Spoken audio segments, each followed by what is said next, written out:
था कि Luo Feng यहाँ पर यूनियन की जान बचा रहा होता है, जहाँ पर यूनियन काफ़ी ज़्यादा रोने लगती है। इसी के बाद जो यूनियन होती है वो बोलती है लुओ फेंग से कि मैं यहाँ पर तुम्हारी जान बचाऊंगी, और इसी के साथ वो यहाँ से भागने लगती है। इसी के बाद हम देखते हैं जितने भी वो वुल्फ होते हैं वो यहाँ पर लुओ फेंग को छोड़कर यूनियन की तरफ आगे बढ़ने लगते हैं। हम देखते हैं कि एक वुल्फ तो यहाँ पर यूनियन को मारने ही वाला था, तभी यहाँ पर जो लुओ फेंग होता है वो यहाँ पर यूनियन को गले लगाते हुए बोलता है कि मैं यहाँ पर तुम्हें कुछ भी नहीं होने दूंगा, इसके लिए चाहे मुझे अपनी जान ही क्यों ना देनी पड़े। इसी के बाद हम देखते हैं सारे वुल्फ मिलकर यहाँ पर लुओ फेंग के ऊपर हमला कर देते हैं। तभी यहाँ पर जो बंद कुआंग सेन होता है वो यहाँ पर कहने लगता है कि एक बार यहाँ पर ये दोनों मारे जाएं, इसके बाद मैं इन दोनों के पास से अपना वो मैजिकल वेपन ले लूंगा और इसके बाद यहाँ से निकल जाऊंगा। हमें दिखाया जाता है लुओ फेंग को, जिसकी हालत काफी ज्यादा खराब हो रखी थी इस टाइम पर। इसी के बाद लुओ फेंग बोलता है कि मुझे यहाँ पर बिल्कुल भी समझ में नहीं आ रहा ये सारे के सारे जितने भी ये वुल्फ हैं ये यहाँ पर यूनियन के पीछे ही क्यों पड़े हैं, जबकि यहाँ पर जो लुओ फेंग था वो यूनियन को बचाने के लिए अपनी फायर का भी यूज कर रहा होता है, लेकिन उसकी फायर भी यहाँ पर ज्यादा इफेक्टिव साबित नहीं होती और यहाँ पर वो यूनियन को ज्यादा टाइम तक प्रोटेक्ट नहीं कर सकता था। तभी उसी टाइम पर उसे उसके मास्टर की बात याद आती है, जब उसके मास्टर ने कहा था कि ये लोग यहाँ पर काफी सारा पैसा तो इकट्ठा कर सकते हैं, इसके साथ इनको काफी सारी मुश्किलों का सामना भी करना पड़ेगा। इसी के बाद यहाँ पर जो कुवांग सेन होता है वो कहने लगता है कि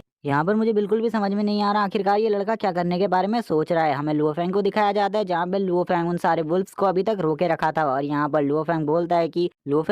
कि यहाँ पर ये सारा रायता जिसने फैलाया है अब इस रायते को वही साफ करने वाला है। इसी के बाद वो वापस से अपनी ब्लड लाइन बीस्ट यानी कि उस रेड पाइथन को बाहर निकाल लेता है, और यहाँ पर हम देखते हैं जैसे ही वो यहाँ पर फायर पाइथन बाहर आता है तो सारे के सारे वुल्फ यहाँ पर लुओ फेंग से दूर चले जाते हैं, जिसको देखकर वो मोटा लड़का वापस कहता है कि आखिरकार यहाँ पर जो इसका पाइथन है वो वापस इतने जल्दी रिकवर कैसे हो गया, मुझे बिल्कुल भी समझ में नहीं आ रहा। तभी हम लुओ फेंग को देखते हैं जो कि यहाँ पर अपनी फायर पावर को बाहर निकालते हुए बोलता है कि अब यहाँ पर मैं सब कुछ ठीक कर दूंगा, अब यहाँ पर किसी को भी डरने की ज़रूरत नहीं है। इसी के बाद वो यूनियन को अपना हाथ देते हुए बोलता है कि यहाँ पर अब तुम्हें डरने की ज़रूरत नहीं है, और इसी के बाद वो उसके गले से उस आर्टिफैक्ट को निकाल कर फेंक देता है, और यहाँ पर हम देखते हैं वो उस आर्टिफैक्ट को काफ़ी ज़्यादा दूर फेंक देता है, जिसके बाद वुल्फ दूसरी साइड पर दहाड़ने लगते हैं। हम देखते हैं कि वो आर्टिफैक्ट उस मोटे लड़के की तरफ जाने लगता है। इसी के बाद जो लुओ फेंग होता है उसके हाथ में यहाँ पर जो स्वॉर्ड होती है वो उसको भी यहाँ पर उस मोटे लड़के की तरफ फेंक देता है, जहाँ पर हम देखते हैं वो आर्टिफैक्ट मोटा लड़का और वो स्वॉर्ड यहाँ पर एक पेड़ में जाकर लग जाती है, जहाँ पर हम देखते हैं उस मोटे लड़के की हालत अब खराब हो जाती है। तभी वो मोटा लड़का यहाँ पर कहने लगता है कि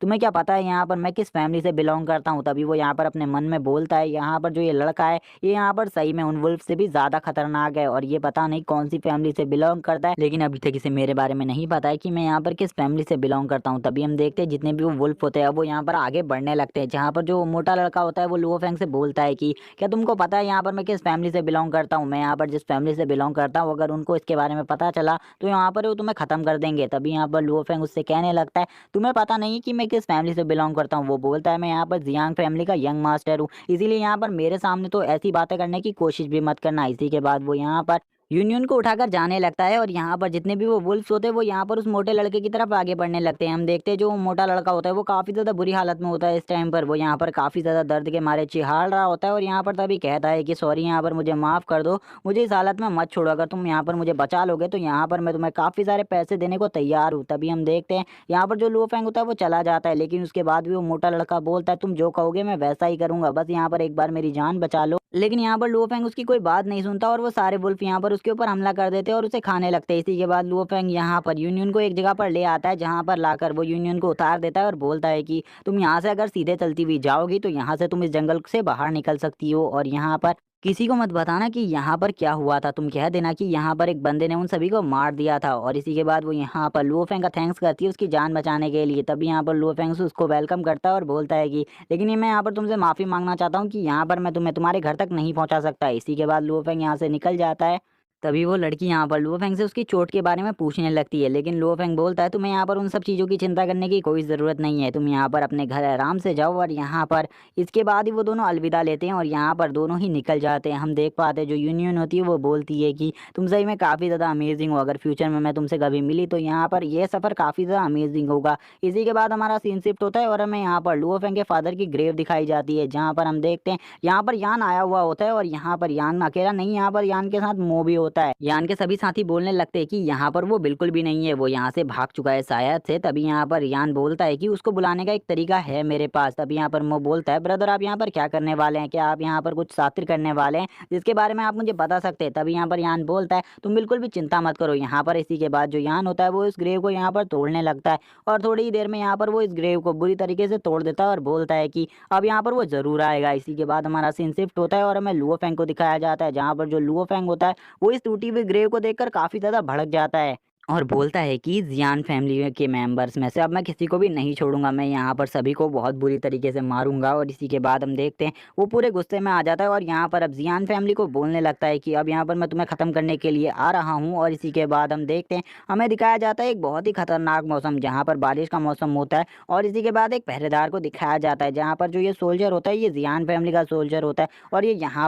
यहाँ पर इस जगह की प्रोटेक्शन कर रहा होता है। तभी हम देखते हैं जब ये यहाँ पर प्रोटेक्शन कर रहा होता है तभी यहाँ पर इसको किसी के आने की आहट हो जाती है, जो कि और कोई नहीं जियान होता है। और यहाँ पर ये जैसे ही जियान को देखता है तो यहाँ पर ये जियान से बोलने लगता है कि तुम यहाँ से चले जाओ, तुम्हें यहाँ पर अंदर मैं बिल्कुल भी आने नहीं दूंगा। तभी जियान बोलता है, तुम यहाँ पर मुझसे ऐसा बिल्कुल भी नहीं कह सकते, मैं यहाँ पर जियान फैमिली का यंग मास्टर हूँ और इसीलिए मैं कहीं भी जा सकता हूँ, तुम कोई नहीं होते यहाँ पर मुझे ऑर्डर देने वाले, इसीलिए मेरे रास्ते से हट जाओ। तभी यहाँ पर जो वो बंदा होता है वो बोलता है, अगर यहाँ पर तुम मेरी बात को सीधे तरीके से नहीं मानोगे तो यहाँ पर मुझे तुम्हारे ऊपर अटैक करना होगा। और इसी के बाद वो यहाँ पर अपनी शोल को निकाल कर उसके ऊपर अटैक कर देता है और यहाँ पर वो अपनी कैप को फेंक कर यहाँ पर अपने सोल पंच से उसके ऊपर अटैक करने के लिए आगे बढ़ता है। हम देख पाते हैं लुओ फेंग को, जो कि यहाँ पर उसको ऐसा करता हुआ देखकर खड़ा रहता है और तभी यहाँ पर अपनी सोल को बाहर निकालने लगता है, जहाँ पर हम देखते हैं यहाँ पर उसके चारों तरफ एक फायर ऑरा क्रिएट हो जाता है और वो तुरंत ही अपने एक ही हाथ से उसके इस अटैक को बहुत इजीली रोक लेता है और अपनी मास्टर सोल को बुलाकर उसके अटैक को डिफेंड करने लगता है और उसको यहाँ पर काफी आसानी से नीचे गिरा देता है। तभी यहाँ पर लुओ फेंग बोलता है, तुम यहाँ पर मेरे फादर के काफी ज्यादा वफादार इंसान हो, इसीलिए यहाँ पर तुमने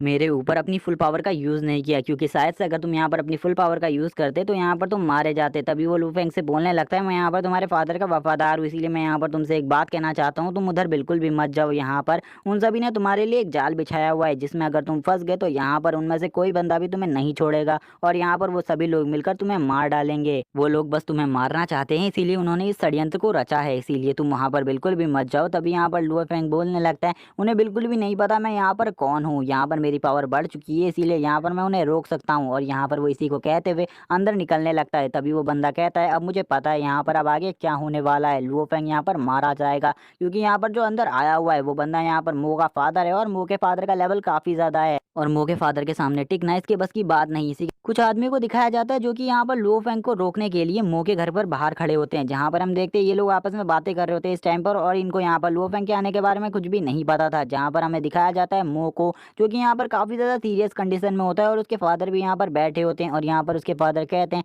तुम्हारी हालत सही में काफी ज्यादा खराब हो गई है, मैं बिल्कुल भी नहीं छोड़ूंगा यहाँ पर उस बंदे को जिसने तुम्हारी ऐसी हालत करी है, यानी कि मैं उस लुओ फेंग को बिल्कुल भी नहीं छोड़ूंगा। और इसी के बाद यहाँ पर हम देखते हैं तो यहाँ पर मो होता है वो बोलता है, फादर क्या यहाँ पर जो मेरी ब्लड लाइन है आप उसे रिकवर कर सकते हैं, क्योंकि यहाँ पर उस लुओ फेंग ने मेरी ब्लड लाइन को भी बहुत बुरी तरीके से डैमेज कर दिया था, इसीलिए यहाँ पर आपको मेरी ब्लड लाइन को भी ठीक करना होगा। तभी हम देखते हैं वो दोनों यहाँ पर बाहर को देखने लगते हैं, जहाँ पर उन्हें पता चल जाता है कि अब यहाँ पर लुओ फेंग आ चुका है और लुओ फेंग को यहाँ पर आता हुआ देखकर वो काफी ज्यादा हंसने लगता है और बोलता है कि यहाँ पर ये बंदा हमारे जाल में फंस गया। इसी के बाद हमें लुओ फेंग को दिखाया जाता है जो कि यहाँ पर कुछ लोगों को मारकर अंदर फेंक देता है, जहाँ पर ये सब देखकर मो के फादर भी काफी ज्यादा हैरान होते हैं। तभी यहाँ पर हम देखते हैं लुओ फेंग कहने लगता है कि अब मैं यहाँ पर आ चुका हूँ, यहाँ पर मो मैं तुम्हें बिल्कुल भी नहीं छोड़ने वाला, पिछली बार तो मैंने तुम्हें यहाँ पर छोड़ दिया था लेकिन अब तुम मेरे हाथों से बिल्कुल भी नहीं बचने वाले, इस बार तुम्हें यहाँ पर बचाने के लिए कोई भी नहीं आएगा, मैं तुम्हें पूरी तरीके से मार डालूंगा। और इसी के बाद हम देखते हैं तभी यहाँ पर जो मो के फादर होते हैं वो बोलते हैं कि